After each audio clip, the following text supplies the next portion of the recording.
Hello, everyone. Welcome back to another episode of Euzoia. And to kick us off, as usual, Christoph, any changes you made from last week? I did think what stuck with me was like the value of time kind of spent on commuting. And it got me thinking like how much time I also spent like on work stuff in non-work hours because it's like travel related.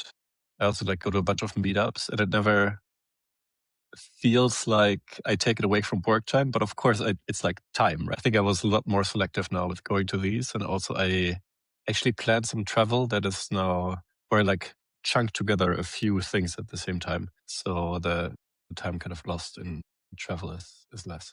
How about you? Nice. Yeah, for me, people in the Discord will already have seen my uh, change this week. I think I randomly just saw a tweet about fermented food, and I was like, oh, I have never thought about fermented food in my life. So I just brought a jar of sauerkraut, and I'm having one forkful a day as recommended to me.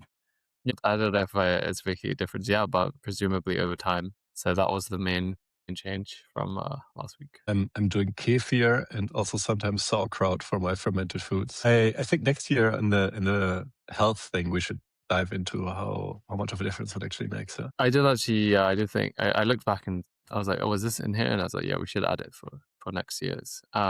Amazing. So, Christoph, do you want to intro us into this week's topic? Sure. I think this week we're going to take a bit of a step back and not look at like one specific behavior, but more like the meta lens of what does it actually mean to change? How do you actually change? How do you implement new habits into your life? Because it's hard. We're all kind of creatures of habit, at least for like speaking for myself. I'm always get excited by like new things I want to try and do. And Mm-hmm. then at the end of the day, I mean, do a few, but a lot of them kind of just get lost. I worked as a manager for a long time. And yeah, it's like one thing I learned is it's really hard to help people adapt new habits.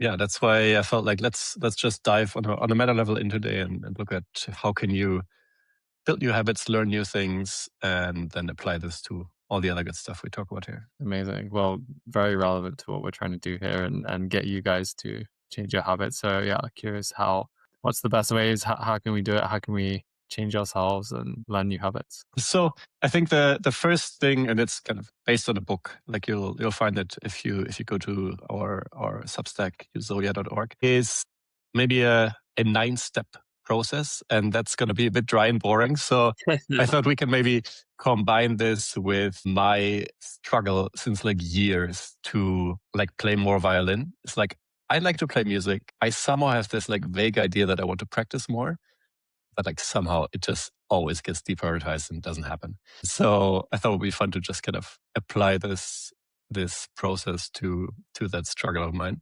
And yeah, let's just go through like one by one. First and most important thing is to really like want to actually change. Like this sounds like obvious, but for like your brain is smart, right? Like if it sees more important stuff, it'll just like tell you not to do the less important stuff. So you actually have to believe that this is important, what you're trying to do. And one way you could get there is like journal about it, like visualize how it actually looks like to do these things. So if I think about like, why do I actually want to like learn violin? I had a conversation over the holidays with my partner about it. She's like, why do you like? What is it actually? Like, I don't seem to enjoy it much. I think for me, I like this idea of playing with people. It's like an activity that is, if it works, gives me a lot of energy. It also is like completely different thing than everything else I'm doing in my life.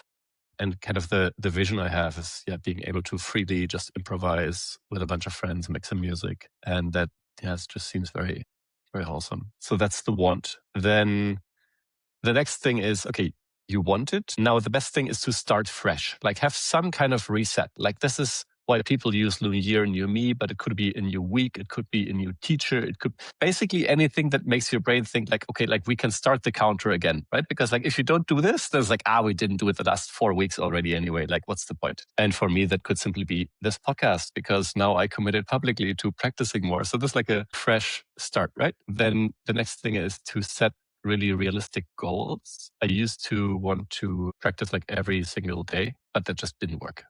So now I actually looked at my calendar. It's like, okay, like which day of the week is like actually realistic to do so? And I think that's going to work better. Next step is, if possible, to just automate it so you just don't have to do it.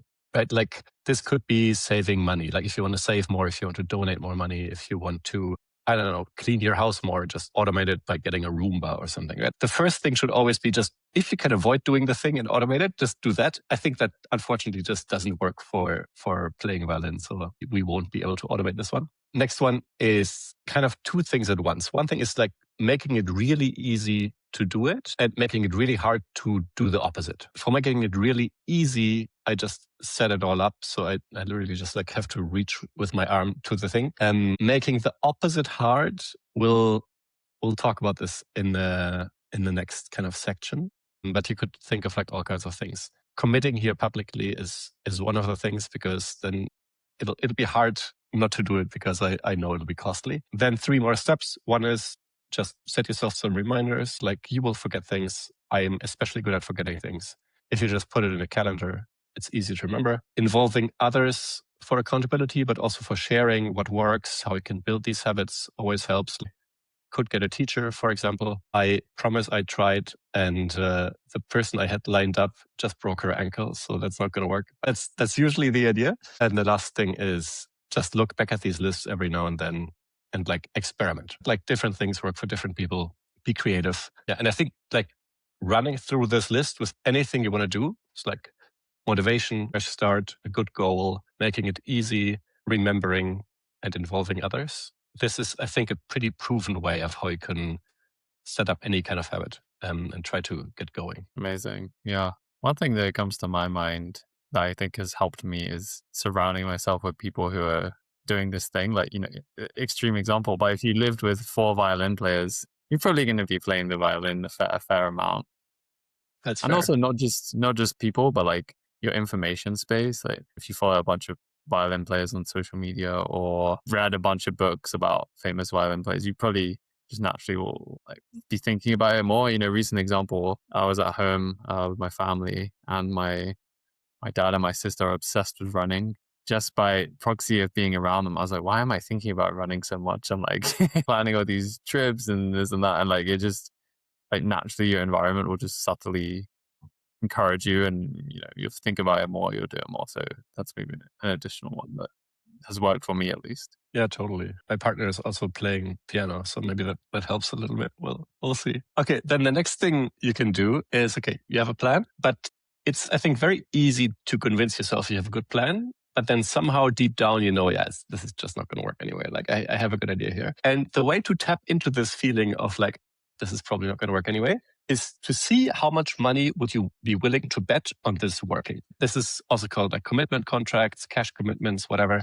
But the idea is feel into how much money would I be willing to put on the line for this actually working, and then just put it on the line. There are apps out there that allow you to do this, and we just also released one that makes it super easy. And as the only app out there allows you to put money to charity instead of effective charities, instead of just somewhere else. You might think, oh, if it goes to charity, then I'm like more likely to ignore this. I think if the money is high enough, also charity won't feel that good, right? The idea is just like, how high do I have to put the money so that it starts feeling bad? And this is like, I think, a good intuition for, is this going to work or not? So I will stake some money on this app on playing regularly, and then we'll see how that's going to work. I tried it already, and it hurts already a little bit. So I'll.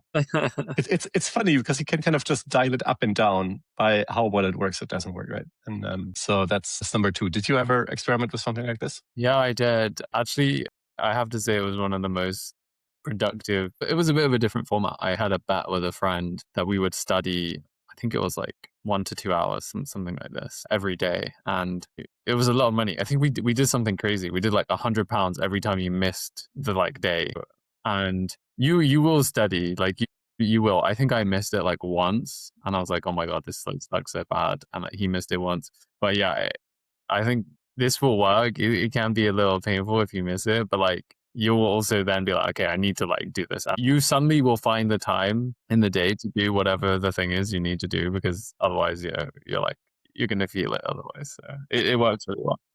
It's probably the But most that's like true. I I've think, learned. yeah, if you set it just high enough at $100, sounds like definitely high enough. I have friends who they had like was fighting all the time over one of them not cleaning the apartment and the other one always had to do the cleaning. And they tried like so many things. And then at the end they were like, what? Like whenever you don't clean this week, you just pay €70. And magically this guy started cleaning, no problems ever since. Money has a funny way of motivating you. All right.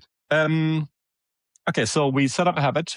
We made sure we can measure how good that plan is and found some extra motivation for you.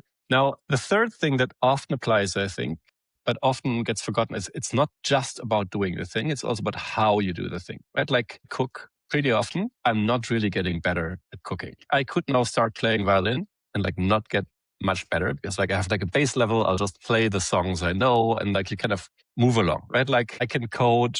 Am I getting better at coding? Like, not really. I just kind of use the frameworks I know, right? Like to get better, you have to use a framework called deliberate practice. Not have to, I'm sure there's other ways, but this has been one of the most studied ones. And the idea there is breaking it down into like 5 different things, basically. First one is like having a really measurable goal. So let's take the example of remembering names. I'm very bad at it. Would also be something I'd like to get better at. A good goal would be I can remember 5 names at a party. A bad goal would be I'll remember names and be better at it. But most goals are at that level because it's like work to go deeper. Second one is learning from experts. Instead of like trying to do all this by yourself, just find somebody who coaches a lot of people on getting better at learning names and who are pretty good themselves. And probably they'll be able to help you get to the relevant mental frameworks faster than you just kind of swimming by yourself. Moving outside your comfort zone. If I never meet new people, I can also never learn new names. This is pretty obvious, I guess. Then having really clear feedback, like with names, I think that's pretty easy. With violin, that might be harder, right? Like what is actually good versus bad? Again, like trying to find measurable stuff, maybe recording myself in this case, working with a metronome where I can really see how fast I can actually play something. Anything that allows you to have clear feedback, I have to get better faster. And then the final one is just having scheduled, dedicated time. This goes back to the habit building. With a name example, could be like one meetup every week where I try to learn 5 names, like stuff like this, right? But really making time for it instead of just setting an intention, because all practice needs time, unfortunately. Even though this is a bit of a shortcut, it still needs a lot of time. Yeah, I like the one of like playing at different speeds because I think you kind of learn different things from these experiments. For example, with the music, you could play like half speed and you're probably going to learn something different. And then you could play at double speed and you're going to learn something else different. So I kind of like this, almost like this playground of different ways you could try your practice and experiment with like unusual techniques as well. It also makes it a bit more fun. So you're more willing to try it, and put Yeah, the 100%. time in. Cool. Yeah, I think that's most of it. So we covered how you can set up new habits, how you can stake money to actually stick with them. By the way, the app is at app.euzoia.org. So like give it a try. And finally, how to actually make most use of this time. And I think if you wanted to try this now, best thing is probably just set some time in your calendar, go through this process, and yeah, let us know if it works. We hope it does. If it doesn't, we're happy to coach you on it. Amazing. Yeah, well, good luck to everyone who is trying something new or doing a behavior change. I think this is a really great meta skill that once you've done it once, it gets easier. And great. So we will see you next week. See you next week.